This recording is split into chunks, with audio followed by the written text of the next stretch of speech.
Sinundan namin ang mga SONA projects ng Panguluhang Arroyo sa bansa. At isa dito ang Surigao-Davao Coastal Road sa rehiyon ng Caraga, ilan sa mga proyekto ng mga ahensya ng pamahalaan na nagbibigay katuparan sa pangako ng SONA.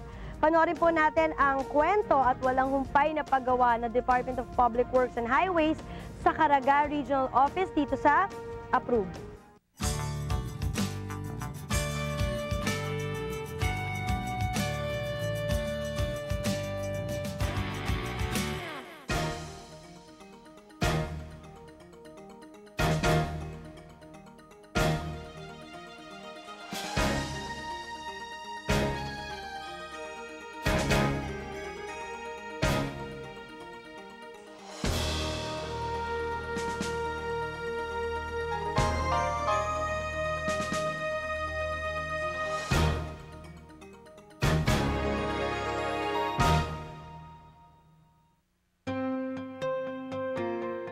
Maayos na kalsada at matitibay na tulay.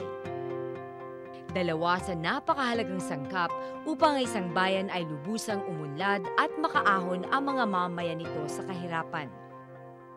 Sa panunungkulan ni Pangulong Gloria Macapagal-Arroyo, daang kilometro na ng kalsada ang naipagawa at na-rehabilitate upang maging kapaki-pakinabang ito sa mga mamamayan. Isa sa State of the Nation project ng Panguluhang Arroyo ay ang Surigao-Davao Coastal Road sa rehiyon ng Caraga. Well, sa ngayon, actually, ongoing trabaho natin. At maraming package kasi ang nasa compose of the Surigao-Davao Coastal Road. At in Surigao del Sur side, I think there are 6 packages. At ito'y matatapos natin on or before December 31 of 2009.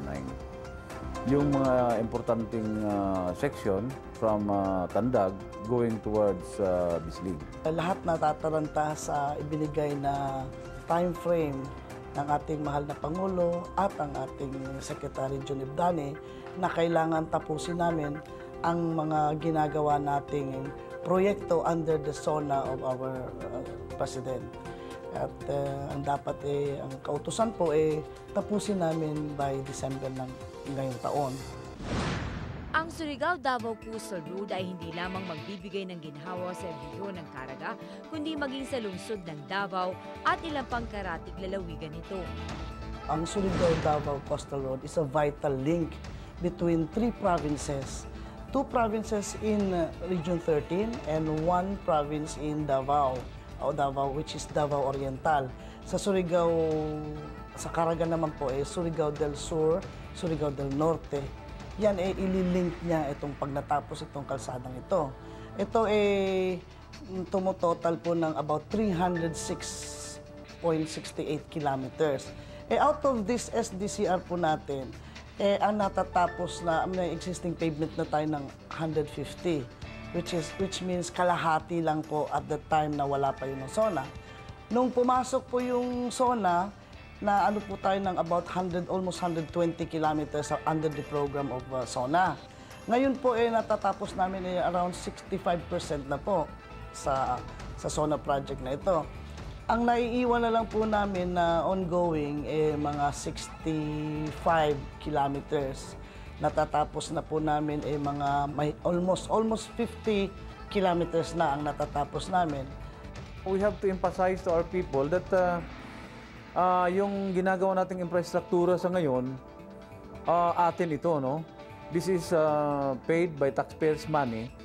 At there should be sense of ownership and responsibility shared by both the Department of Public Works and Highways and the stakeholders as well. Meaning, pag naigawa natin yung isang infrastruktura doon sa isang lugar, responsibilidad na ng lahat ang pag-alaga nito at pag-maintain nito para sa atin at sa future generations to come. Naging mabilis din ang pagsasagawa ng SONA projects ng Pangulo dahil na rin sa sistemang ipinatutupad ng Department of Public Works and Highways. Ganito ginawa namin para po simultaneous dahil kung isa lang pong contractor gagawin, hindi yung matatapos yan ng isang taon. Kaya ginawang gano'n na lang para simultaneous, sabay-sabay ho magtatrabaho. Una, ang main purpose talaga natin yan, kung ang isang malaking package, ginawa nating 4, 5, That means there are 4 or 5 contractors doing simultaneously the work, ano? At dahil 5 sila, of course, maraming equipment at maraming taong magagamit. At we can be assured na matapos natin in short time. Malaking pasasalamat din ng mga mamayan sa lugar dahil sa serbisyong dulot ng maayos na kalsada. Isa na dito si Sherwin Balansag ng Barangay Unidos, Tago, Surigao del Sur. Malaking tulong sa kanya ang maayos na kalsada dahil paniningil sa lending services ang kanyang hanap buhay. Alam mo, malaking ginhawa para sa aming mga motorista yan eh. Dati kasi, nung dumadaan kami dito, nangungulekta kami hanggang Bayabas yung area namin eh, coverage ng collections namin. Dati maraming lubak-lubak yung daan eh. So ngayon napakalaking ginhawa sa amin ng mga motorista. Saka may aberya konti, ongoing pa naman yung project, okay lang. So nagpapasalamat kami kay Pangulong GMA sa ginagawa niya. At halos lahat ata ng papunta na ata ng Davao, simentado na. Alam mo dati nung nagbibiyahe kami, yung 2 liters namin hindi na makabalik. Pero ngayon, 2 balikan pwede pa.